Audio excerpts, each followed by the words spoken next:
दोस्तों नमस्कार। किताबी दुनिया चैनल में आप सबका स्वागत है। आज हम आपके लिए लेकर आए हैं भारत के प्रथम राष्ट्रपति डॉक्टर राजेंद्र प्रसाद जी का गांधी जी के पहली मुलाकात का पहला 1916 में लखनऊ की कांग्रेस बड़े समारोह के साथ हुई। 1907 में जब कांग्रेस में दो दल हो गए और गरम पार्टी कांग्रेस से अलग हो गई, तब से कांग्रेस की लोकप्रियता कम हो गई थी।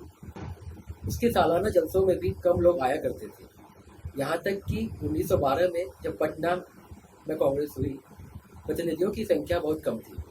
देश विदेशों की कोशिश थी कि दोनों दल मिला दिए जाएं, जिससे कांग्रेस में फिर से जान आ जाए। यह प्रयत्न चलता रहा, पर यह सफल हुआ 1916 की कांग्रेस में। इसमें सभी विचार के लोग उपस्थित थे। एक तरफ लोकमान्य तिलक दल बल के साथ आए थे, दूसरी ओर नरम दल के प्राय सभी नेता उपस्थित थे। एनी बेंटसन भी आई थी। उसी साल मुस्लिम लीग के साथ समझौता भी हुआ। मुसलमान भी बड़ी संख्या में उपस्थित थे।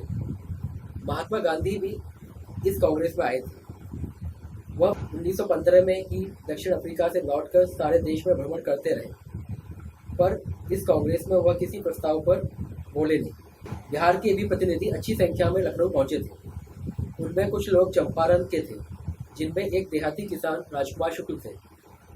वह थोड़ी हिंदी जानते थे, पर और कोई भाषा नहीं। वह उन लोगों में से थे जिन्होंने खुद अंग्रेजों के हाथों दुख पाया था। चंपारण जिले की सताई हुई प्रजा की ओर से वह कांग्रेस में पहुंचे थे। उनसे मेरी मुलाकात कुछ पहले से ही थी, क्योंकि जब कभी कोई मुकदमा हाई कोर्ट तक पहुंच पाता था, तो मैं फीस का ख्याल न करके उन लोगों के वकील की हैसियत से काम कर दिया करता था। पर इस काम में बाबू ब्रजकिशोर प्रसाद उन लोगों की बहुत मदद किया करते थे, इसलिए उन लोगों का विशेष परिचय उन्हीं से था। चंपारण जिले की परिस्थिति से वह बहुत ज़्यादा परिचित थे। उस समय बिहार के प्रतिनिधि दो विषयों में विशेष दिलचस्पी रखते थे और कांग्रेस में उन पर प्रस्ताव पास कराना चाहते थे। एक पटना यूनिवर्सिटी बिल और दूसरा चंपारण का नील की खेती का प्रश्न। राजकुमार शुक्ल, बाबू ब्रजकिशोर आदि बहुत चाहते थे कि कांग्रेस इस सवाल पर भी प्रस्ताव करे। बिहार प्रांतीय कॉन्फ्रेंस के सभापति की हैसियत से बाबू ब्रजकिशोर इस प्रश्न पर कड़ी आलोचना कर चुके थे और उस कॉन्फ्रेंस में एक प्रस्ताव भी पास हो चुका था। काउंसिल के वो मेंबर थे, उन्होंने वहां भी इस समस्या पर प्रश्न पूछे थे और एक प्रस्ताव भी रखा था। काउंसिल में और बाहर भी एक प्रकार से इस विषय को अपना लक्ष्य बनाकर विधान के अंदर इस पर जो काम हो सकता था वह कर रहे थे। जहाँ तक हो सकता था मुकदमों में भी वहाँ के लोगों की मदद किया करते थे। यह बात बिहार के लोगों को मालूम थी कि गांधी जी दक्षिण अफ्रीका में बहुत कुछ करके हिंदुस्तान आए हैं, इसलिए उनसे इस काम में मदद लेनी चाहिए। राजकुमार शुक्ल आदि उनसे मिले और चंपारण का कुछ हाल सुनाया। उन्होंने कुछ दिलचस्पी जाहिर की। इधर से कहा गया कि कांग्रेस में वह एक प्रस्ताव प्रस्तुत करें। उन्होंने इनकार कर दिया, कहा कि जब तक वहाँ की स्थिति स्वयं देखकर और जांचकर अपने को संतुष्ट नहीं कर लेंगे, प्रस्ताव प्रस्तुत नहीं कर सकते।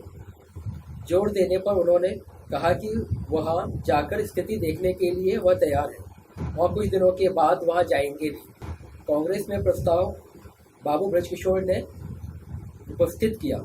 राजकुमार शुक्ल भी उस पर कुछ बोले। यह शायद पहला ही मौका था जब खेत देहाती किसान कांग्रेस के मंच से किसी प्रस्ताव पर बोला हो। कांग्रेस ने प्रस्ताव स्वीकृत किया।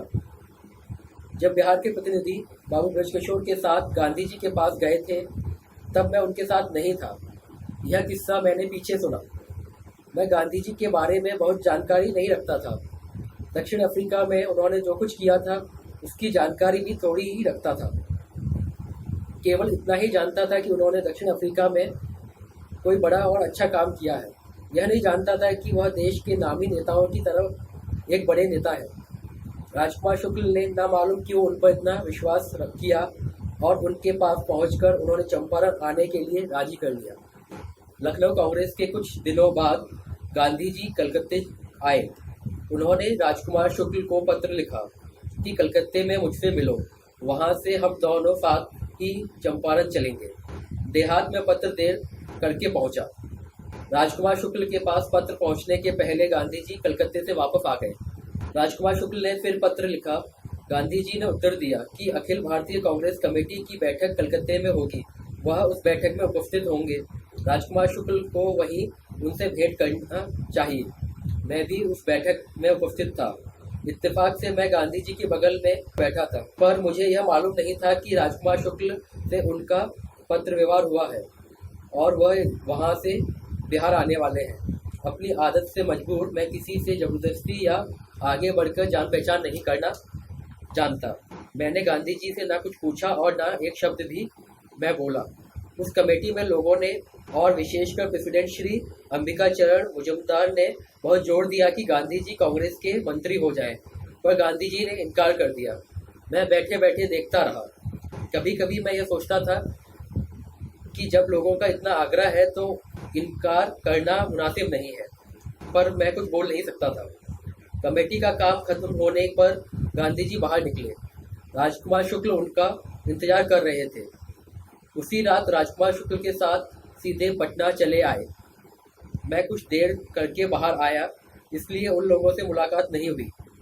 गांधी जी भी नहीं जानते थे कि मैं बिहार का रहने वाला हूँ और राजकुमार शुक्ल पटना में मेरे ही घर पर उनको लेकर जाने वाले हैं, इसलिए वह मुझसे कुछ नहीं बोले। गांधी जी का इरादा था कि वह चंपारण में जाकर वहाँ के रैयतों से मिले और उनका दुख उन्हीं के मुंह से सुने, पर वहाँ की ग्रामीण बोली वह समझ नहीं सकते थे। इसीलिए वह चाहते थे कि कोई दुभाषी का काम करने के लिए उनके साथ जाए। उनका विचार था कि 2-4 दिनों में सब बातें मालूम हो जाएंगी। राजकुमार शुक्ल ने भी ऐसा ही कहा था, इसलिए वह 2-4 दिनों के लिए तैयार होकर आए थे। बाबू बृजकिशोर को ठीक उसी वक्त कलकत्ते में कुछ काम था। वह खुद गांधी जी के साथ न जा सके, पर उन्होंने 2 मित्रों को गांधी जी के साथ कर दिया, जो वकील थे। उन्होंने यह भी सोच लिया कि कलकत्ते से लौटने पर वह खुद चंपारण जाएंगे और ज़रूरत होगी तो मुझे भी साथ ले जाएंगे। चंपारण जिले का सदर शहर मोतीहारी है। गांधी जी वहां पहुंचे। पहुंचने के बाद उन्होंने देहात में जाने का इरादा कर लिया। एक गांव से प्रसिद्ध रैयत आए, जिनका घर 2-4 दिन पहले ही नीलवर की ओर से लूट लिया गया था। उस लूट खसोट के निशान अभी तक मौजूद थे।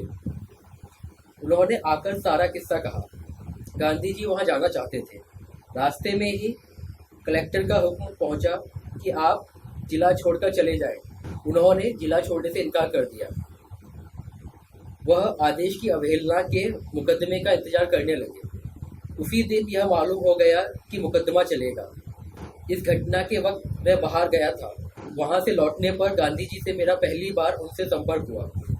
मैंने कलकत्ते तार देकर बाबू बृजकिशोर को बुला लिया। दूसरे दिन सवेरे की गाड़ी से मिस्टर मजहरुल हक और मिस्टर पोलक, जो उस समय हिंदुस्तान में ही थे, उसी रात को गांधी जी का तार पाकर पटना पहुंच गए थे। बाबू बृजकिशोर, अनुग्रह नारायण और शंभू शरण के साथ मैं मोतीहारी के लिए रवाना हो गया। हम लोग दिन में 3 बजे के करीब वहां पहुंचे। उस समय तक मामला अदालत में पेश हो चुका था, बल्कि सुनवाई के बाद हुक्म के लिए 3-4 दिन के लिए टाल दिया गया था। बाबू गोरख प्रसाद के मकान पर गांधी जी ठहरे थे। हम लोग जब वहां पहुंचे तो गांधी जी एक कुर्ता पहने हुए थे। हम लोगों से उनका परिचय पहले से नहीं था। जब परिचय कराया गया तो मुझसे हंसते हुए उन्होंने कहा, आप आ गए? आपके घर पर मैं गया था। मैंने कुछ किस्सा सुन लिया था, इसलिए कुछ शर्मिंदा भी था।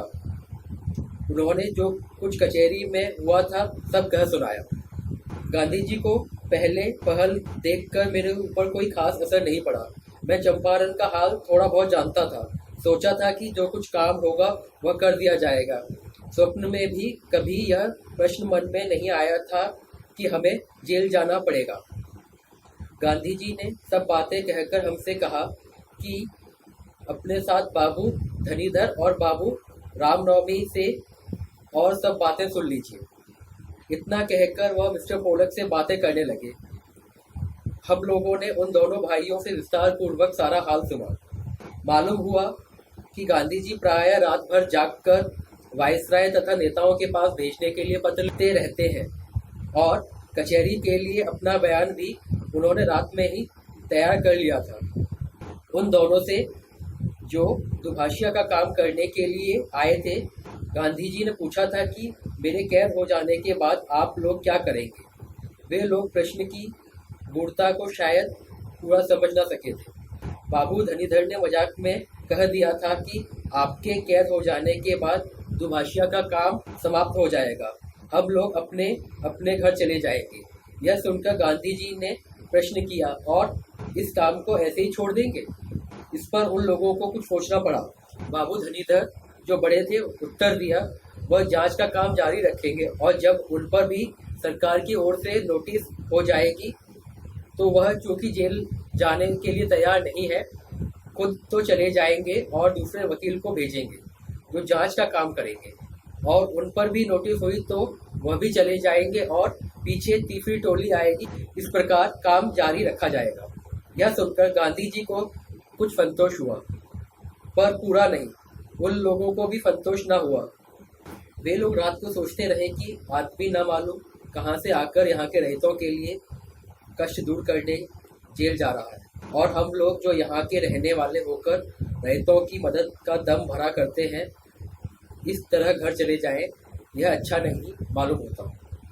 पर जेल की बात अभी हम में से किसी ने कभी सोची ही न थी। जेल तो एक भयानक जगह समझी जाती थी, जहाँ से गिरफ्तारी के बाद भी बचने के लिए लोग हजारों खर्च करके जमानत पर छुट्टी लिया करते थे। अगर कोई मजबूरी से जेल गया भी तो वहाँ रुपए खर्च करके आराम पाने का प्रबंध करता था।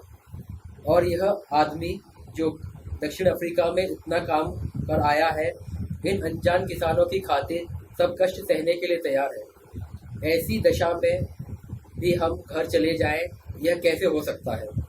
इधर बाल बच्चों की भी फिक्र थी।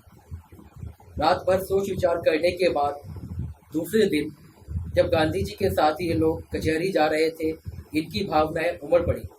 उन्होंने साफ साफ कह दिया, आपके जेल जाने के बाद अगर जरूरत पड़ी तो हम लोग भी जेल जाएंगे। यह सुनते ही गांधी जी का चेहरा खिल उठा। वह बहुत ही खुश होकर बोल उठे, अब मामला फतह हो जाएगा। पहली मुलाकात में ही हम लोग अपनी इच्छा से गांधी जी के पास में फंस गए। ज्यों ज्यों दिन बीतते गए, उनके साथ केवल प्रेम ही नहीं बढ़ा, उनकी कार्य पद्धति पर विश्वास बढ़ता गया। चंपारण का कांड समाप्त होते होते हम सब उनके अनन्य भक्त और उनकी कार्य प्रणाली के पक्के हामी बन चुके थे। दोस्तों, अगर यह वीडियो आपको पसंद आया हो तो आप अपने दोस्तों के पास इसे साझा करें और अपनी राय हमें कमेंट बॉक्स में जरूर भेजें। नमस्कार।